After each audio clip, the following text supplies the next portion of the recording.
BA third year paper second के अंतर्गत मेरे द्वारा हिंदी की विभाषाओं से संबंधित व्याख्यान श्रृंखला आयोजित की जा रही है।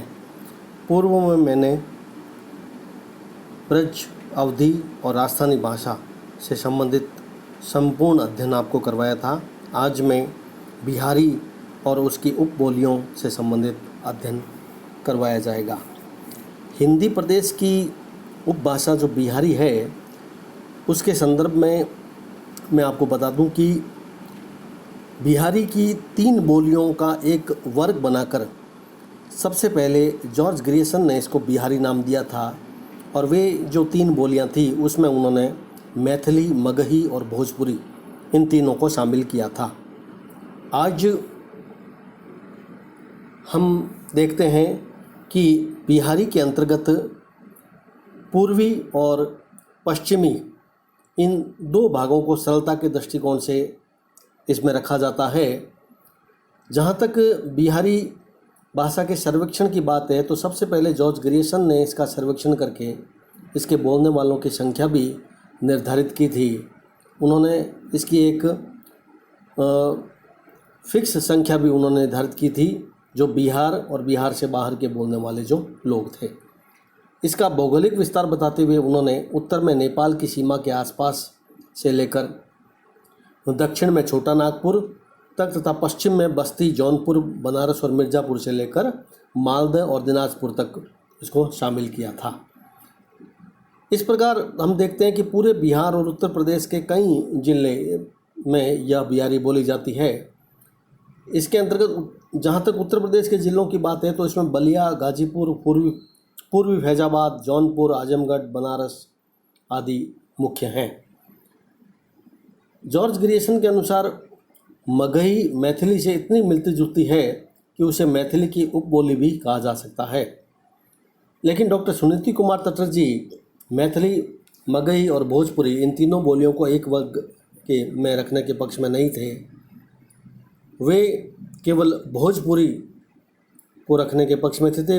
भोजपुरी से शेष जो 2 अन्य बोलियां हैं, मैथिली, मगही, वे चटर्जी उन दोनों को बिहारी से इतना भिन्न मानते हैं कि उनको एक साथ रखना वे ठीक नहीं समझते हैं।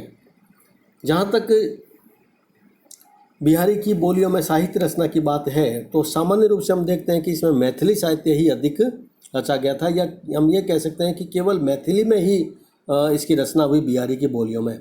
हमने विद्यापति का नाम सुना ही है, काफ़ी प्रसिद्ध कवि रहे हैं मैथिली भाषा के।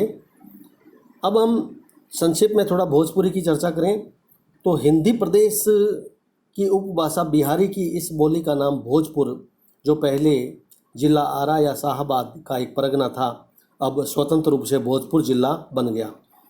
इसके नाम से एक छोटे से कस्बे के आधार पर पड़ा था। प्राचीन काल में भोजपुर इसी नाम के राज्य की राजधानी होने के कारण यह अत्यंत प्रसिद्ध था। और भाषा के अर्थ में भोजपुरी शब्द का यदि हम प्रथम प्रयोग देखते हैं तो वह 1781 में हमें मिलता है, जब शेर मुताकरीन के अनुवाद की भोजपुरी में हुआ था, और जिसको पूर्वी भी कहा गया। पूर्वी नाम सापेक्षिक होने के कारण बड़ा अनिश्चित दिखाई पड़ता था, इसलिए इसे सामान्य रूप से इसे बिहारी के रूप में संबोधन दिया गया। भोजपुरी उत्तर में नेपाल की दक्षिणी सीमा रेखा के आसपास जब हम देखें तो छोटा नागपुर, और पश्चिम में जो उत्तर प्रदेश के कई जिले हैं जैसे मिर्ज़ापुर, बनारस आदि, रांची, पटना, बिहार, ये सब भोजपुरी के अंतर्गत शामिल किए जाते हैं।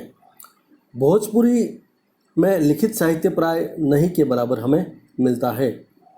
भोजपुरी की भी कई प्रधान उपबोलियां हैं, जिसमें उत्तरी भोजपुरी, दक्षिणी भोजपुरी और पश्चिमी भोजपुरी और नगपुरी आदि प्रमुख हैं।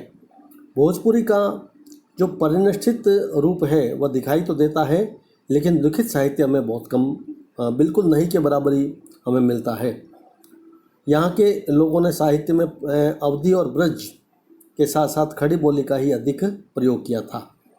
भोजपुरी की जो उत्तरी पश्चिमी मागधी अपभ्रंश के पश्चिमी रूप से जो इसका विकास मानते हैं वह बिल्कुल ठीक है। जॉर्ज ग्रियर्सन ने मगही और मैथिली के साथ भोजपुरी को बिहारी के अंतर्गत ही रखा था। इस बात को हम विशेष रूप से आप ध्यान में रखें।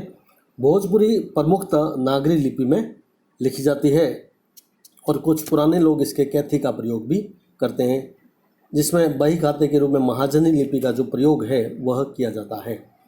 अब जहाँ तक मगही की बात है तो यह लगभग पूरे गया ज़िले में बोली जाती है बिहारी की यह बोली, जिसमें पटना, हजारीबाग, मुंगेर, भागलपुर, रांची आदि जिले शामिल हैं। मगही शब्द मागधी का ही विकसित रूप मानते हैं विद्वान इसे, और अधिकांश पढ़े लिखे लोग तो इसे मागधी भी कह देते हैं। मगही या मागधी का अर्थ है मगध की भाषा।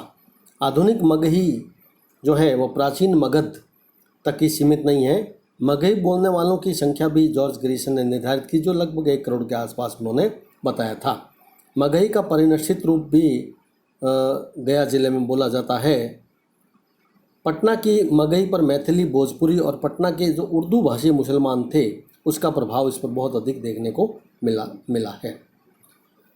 इसके क्षेत्र का दक्षिणी भाग उड़िया भाषाभाषी प्रदेश को भी स्पर्श करता है। पश्चिमी सीमा की मगही भोजपुरी से अधिक प्रभावित है। इन विभिन्न रूपों का मिश्रित मगही नाम भी कहा जाता है। अब रही बात अंतिम इसकी बोली मैथिली की, तो बिहारी में यही एक ऐसी है जिसमें हमें लिखित साहित्य मिलता है। हिंदी प्रदेश की उपभाषा बिहारी की एक विशेष बोली है मैथिली, जो मिथिला क्षेत्र के नाम से इसका पड़ा हुआ है। मिथिला शब्द भारतीय साहित्य में बहुत पहले से है। यदि हम प्राचीन काल में देखें तो हमें मिथिला शब्द वाल्मीकि रामायण में, याज्ञवल्क्य की स्मृति में आदि मिल जाते हैं, क्योंकि मिथिला नरेश आदि रामायण में इस का प्रचलन बहुत ज़्यादा रहा है इस शब्द का। मिथिला शब्द की जो उत्पत्ति है वह काफ़ी अनिश्चित मानी जाती है, और कुछ विद्वान ये मानते हैं कि एक प्राचीन राजा मिथि था, उसके नाम पर यह मिथिला शब्द पड़ा है। तो कुछ लोग यह कल्पना भी करते हैं कि पहले यह समुद्र था और समुद्र मंथन यहीं हुआ, इसलिए मिथिला कहलाया। कुछ मिथिला नामक ऋषि से इसका संबंध मानते हैं। और आधुनिक जो मत है वह यह है कि मिथि का अर्थ है किसी चीज़ का एक साथ मिला हुआ होना, एक साथ या मिला हुआ होना, इसलिए इसका नाम मिथिला पड़ा है। और कई अन्य मत भी इस बारे में प्रचलित हैं, किंतु जो भी है, किंतु इतना तय है कि मैथिली की जो उत्पत्ति है वह मागधी अपभ्रंश के मध्य या केंद्रीय रूप से हुई थी, और इस मैथिली के लिए 3 लिपियों का प्रचलन सामान्यतः प्रयोग में आता है। मैथिली जो है वह अधिकांशतः ऐसे भी प्रयोग में लाई जाती है कि मैथिली ब्राह्मणों के द्वारा मैथिली लिपि प्रचलित की गई। लेकिन एक जो नया तथ्य हमें इस बिहारी की इस उपबोली में मिलता हुआ यह कि इसकी जो अधिकांश लिपि है मैथिली की वह बंगला से मिलती जुलती है, और इस पर इसका बहुत ज़्यादा प्रभाव हम देख सकते हैं। मैथिली का जो क्षेत्र है वो बिहार के उत्तरी भाग का अधिकांश क्षेत्र इसमें आ जाता है, जिसमें चंपारण, मुजफ्फरपुर, मुंगेर, भागलपुर, दरभंगा, पूर्णिया आदि क्षेत्र हैं। यह नेपाल की तराई तक में बोली जाती है, और इसके कई अन्य भौगोलिक क्षेत्र के आधार पर भी इसकी उप विभाजन किए जाते हैं, जिसमें उत्तरी मैथिली, दक्षिणी मैथिली, पूर्वी मैथिली आदि शामिल हैं। तो बिहारी बोलियों में यदि हम मैथिली को देखें तो वह सर्वाधिक महत्वपूर्ण है, क्योंकि साहित्यिक दृष्टि से केवल यही एक संपन्न भाषा है। और इसके प्रसिद्ध कवि जो विद्यापति हैं उसके बारे में आप सभी परिचित हैं। यह हिंदी के एक विभूति हैं विद्यापति, जिन्होंने श्रृंगार का अद्भुत चित्रण अपने साहित्य में किया है। यदि हम कुछ अन्य कवियों का देखें तो विद्यापति के अलावा भी अन्य कवि मैथिली मिलते हैं, जिसमें उमापति, नंदीपति, रमापति, महीपति और मनबोध झा आदि प्रमुख हैं।